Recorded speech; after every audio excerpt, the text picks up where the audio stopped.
master drummer, the backbone of any great outfit. Russel Hobbs, awaking the slumbering giant. My first encounter with Murdoch was really when the bag went over my head.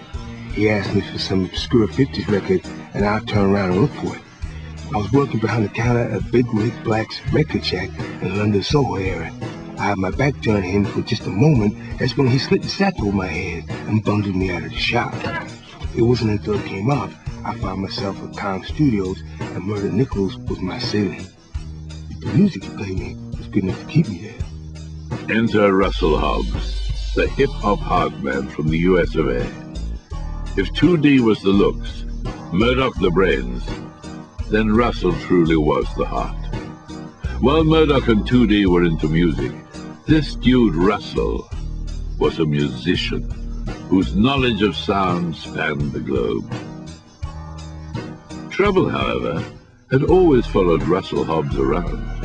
You see, I heard about this hip-hop maestro Hobbs, says Murdoch. A one-man rhythm king who'd been possessed by the ghosts of his dead friends.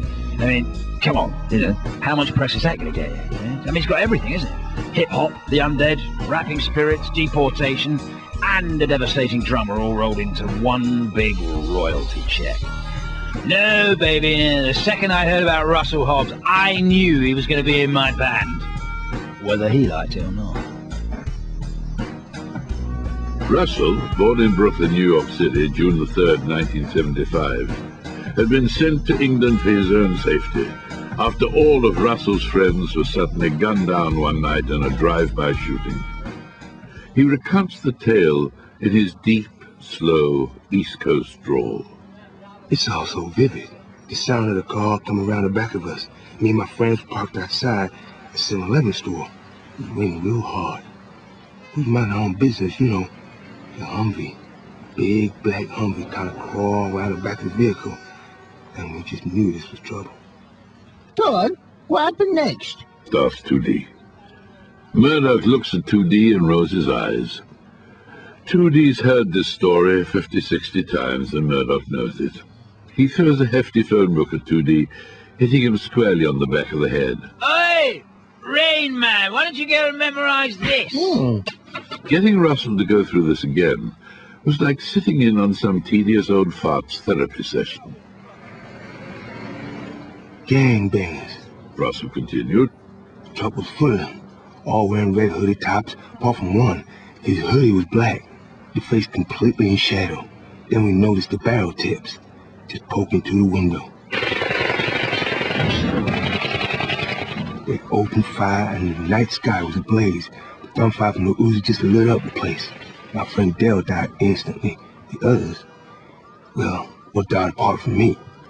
For some reason, the bullets never hit me. That's really strange. Now, you may have noticed that actually a lot of what happens to us isn't exactly normal, moron. Slaps Murdoch. Russell's still with the story. From where I lay on the floor of the truck, I could see his face. The one with the black hood. It was Death himself, incarnate. The Grim Reaper. Yo, that music's gonna stay with me forever, dog. Immediately, that's when all these spirits, the ghosts of my dead, departed friends, all entered my body. Like they was being sucked up. Like sheets being sucked up into a vacuum cleaner.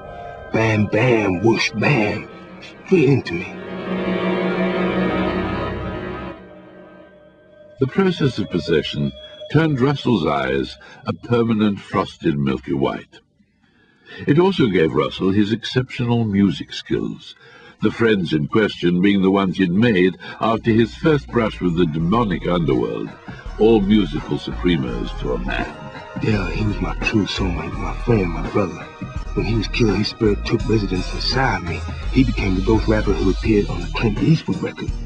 But I've always been a receptacle for wayward spirits, demon apparitions. Well, Russell, chirps Murdoch. That's probably because of the size of vacant real estate you offer. I think it's more that I guess I kind of vibrate at that frequency. You what? I originally used to go to private school in New York, the Xavier School for Young Achievers. But I was removed from there by the faculty governors after an incident in which some of the other graduates were horribly mauled.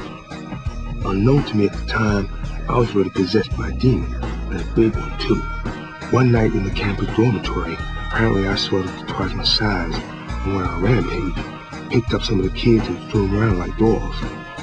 I wouldn't have believed it was me if I hadn't seen the Russel Hobbs' head sign, scrawled in blood, in the school hall. It was definitely my signature. Murdoch is shaking his head. Oh, you're such a crackpot, Hobbs, you know that. Take it easy, Muggs, or I'm gonna pound you Brooklyn style. Anyhow, I was expelled from school with the possession and anxiety sent me into a coma. I was unconscious for about 4 years until Father Mary exorcised the demon from my soul. That's when I came around. The demon finally vanquished, Russell came to after 4 years in the comatose state. Unfortunately, his old school refused to take him back. That's when I went to Brooklyn High School and met my new crowds. They were street musicians, rappers, DJs, and MCs. I learned so much so fast. Hip-hop saved my life, my soul. But this honeymoon period was not to last. The drive-by massacre not only killed his crew, but also sealed his fate. His parents shipped him off to England, to his uncle's home in Belsize Park, and to what they imagined would be a relative safety. I was sent here to convalesce, to recover and unwind. But you didn't count on me tracking you down though, did you, mate? Oh, hey, Russ, didn't think that would happen, did you? Among Russell's personal belongings that were shipped over was one that was to become a mainstay of the Gorillaz' sonic arsenal. The legendary hip-hop machine. That box contains every beat known to man. Things are irreplaceable. It's the TARDIS of the hip-hop world. Its rhythms span both time and history, right across the universe. When you mess with that machine, it'll eat you whole. As the big man says, the machine is a towering hybrid of every drum machine, beatbox, rhythm track, breakbeat, and sample ever created. The fact that it also contains the souls of many drummers that roll endlessly around its circuits, well, you can see why the box is so highly coveted. Now, you can't buy that kind of equipment out of the back of Exchange and Mart, can you? With the inclusion of Russell in the band, Gorillaz' stock became boosted no end.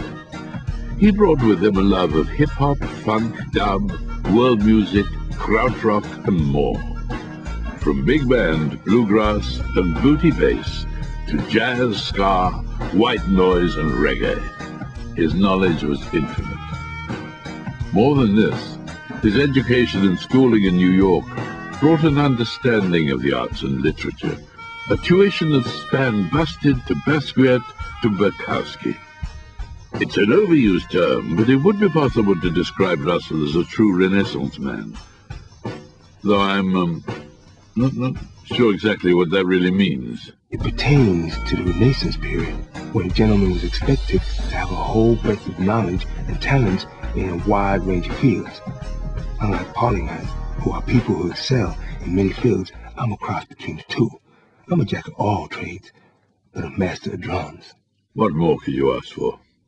A decent guitarist?